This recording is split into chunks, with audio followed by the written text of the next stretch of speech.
नमस्कार दोस्तों, स्वागत है आप लोगों का फिर से अभ्यास सीरीज़ के अंदर all subject revision through PYQ and MCQs। हम अभ्यास सीरीज़ के अंदर सभी सब्जेक्ट्स का रिवीजन कर रहे हैं थ्रू PYQs। तो सबसे पहला सब्जेक्ट है वो है इंडियन पॉलिटी। इंडियन पॉलिटी का हम चैप्टर 15 कंप्लीट कर चुके हैं।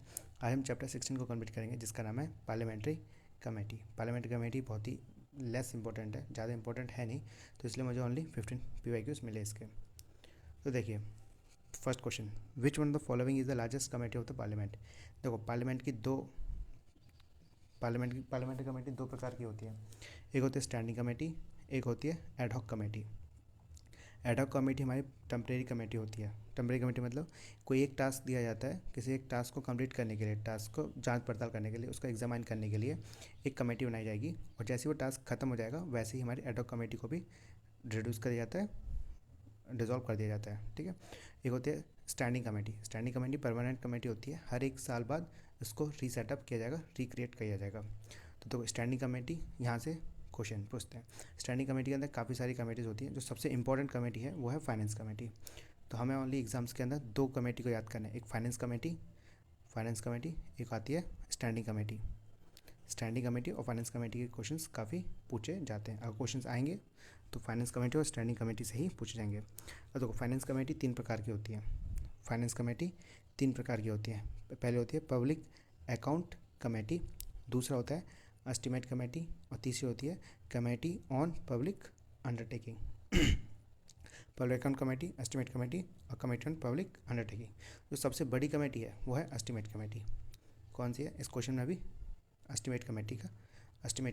तो एस्टीमेट कमेटी सबसे बड़ी है। कितनी है? 30 मेंबर्स होते हैं। एस्टीमेट कमेटी के अंदर टोटल मेंबर्स कितने होते हैं? 30। कहाँ से आएंगे? ये सारे के सारे आएंगे हमारे लोकसभा से। ध्यान रखना, जो 30 मेंबर्स आएंगे वो लोकसभा से आएंगे। राज्यसभा से कोई भी मेंबर नहीं होगा एस्टीमेट कमेटी के अंदर। ठीक। तो एस्टीमेट कमेटी फर्स्ट का B. Question number second, which of the following are the financial committee of the Indian parliament. Finance committee में बताइए तीन कमेटियाँ, estimate committee, public account committee और committee on public undertaking. Okay. देखिए, जो next chapter होगा वो सुप्रीम कोर्ट होगा, और सुप्रीम कोर्ट से काफ़ी सारे क्वेश्चन पूछे जाते हैं हर एक कॉम्पिटिटिव एग्जाम्स के अंदर। Question number third, which is the largest committee of the Indian parliament. अभी मैंने बताया था सबसे बड़ी कमेटी कौन सी है? Estimate committee. कितने मेंबर्स? 30। कहाँ से? लोकसभा से। राज्यसभा का कोई भी रिप्रेजेंटेटिव नहीं होगा, मतलब राज्यसभा से कोई मेंबर नहीं होगा एस्टीमेट कमेटी के अंदर। Question number fourth, tenure of the member of the estimate committee is of diagram 1 year. हर एक कमेटी का, मतलब जो फाइनेंस कमेटी के जो 3 कमेटीज़ हैं, फाइनेंस कमेटी उसके अंदर 3 कमेटी, सब कमेटीज़, उनके हर एक कमेटी के एक साल बाद उसको रीसेटअप किया जाता है। तो कितना टेन्योर इसका? 1 year. Question number fifth, the member of the standing committee of the parliament are taken from the Lok Sabha and the Rajya Sabha in which ratio. देखो, स्टैंडिंग कमेटी 24 कमेटी होती है। स्टैंडिंग कमेटी टोटल कितनी है? 24, जो कि 16 हमारे लोकसभा के अंडर में काम करेंगी और 8 हमारे राज्यसभा के अंडर में काम करेंगी। ध्यान रखना, 16 under Lok Sabha and 18 under Rajya Sabha. अब हर एक कमेटी के अंदर 24 कमेटी, उन 24 कमेटी हर एक कमेटी के अंदर कितने मेंबर्स होंगे? 31 मेंबर्स होंगे। 31 मेंबर्स होंगे, और 21 मेंबर्स होंगे हमारे लोकसभा के, और 10 मेंबर्स होंगे हमारे राज्यसभा के। ध्यान रखिएगा, 21 from Lok Sabha and 10 from Rajya Sabha से आएंगे। ठीक है। इन दोनों का रेशियो पूछा गया है क्वेश्चन के अंदर, इन दोनों का रेशियो। तो कितना रेशियो होगा? रेशियो 1 का 2:1। तो क्या आया? 2 and 1 रिस्पेक्टिवली। फिफ्थ का A. Question number six, in which of the following committee there is no representation of the Rajya Sabha. क्या बताया था मैंने? एस्टीमेट कमेटी में राज्यसभा का कोई भी रिप्रेजेंटेटिव नहीं होगा। Question number seventh, public account committee represent its report to. देखो, पब्लिक अकाउंट कमेटी किसको रिपोर्ट सबमिट करती है? प्रेसिडेंट को, है ना। Public account committee submit its report to speaker of the Lok Sabha. बात वही है, लेकिन पूछने का तरीका अलग अलग है ना, और सब सेम है। Question number ninth, the main function of the public account committee of the parliament is.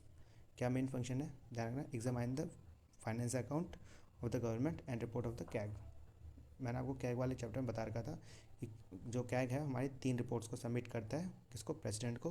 President जो होते हैं वो पार्लियामेंट को रिपोर्ट सबमिट करते हैं, और पार्लियामेंट हमारी इन रिपोर्ट्स को कैग के पास रेफर कर देता है पब्लिक अकाउंट कमेटी को, उसको एग्जामाइन करने के लिए, है ना। उन कमेटीज़ को एग्जामाइन करने के लिए पब्लिक अकाउंट कमेटी किसको भेज देती है?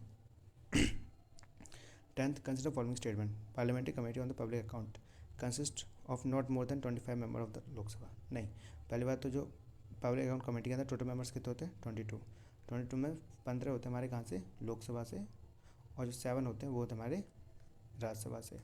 तो देखो कितने मेंबर्स होंगे 15 from Lok Sabha. Examine the appropriation and the finance account of the government, बिल्कुल सही है. Examine the report of the CAG, बिल्कुल सही है. तो इसका क्या आंसर है 2 और 3, 10th का भी.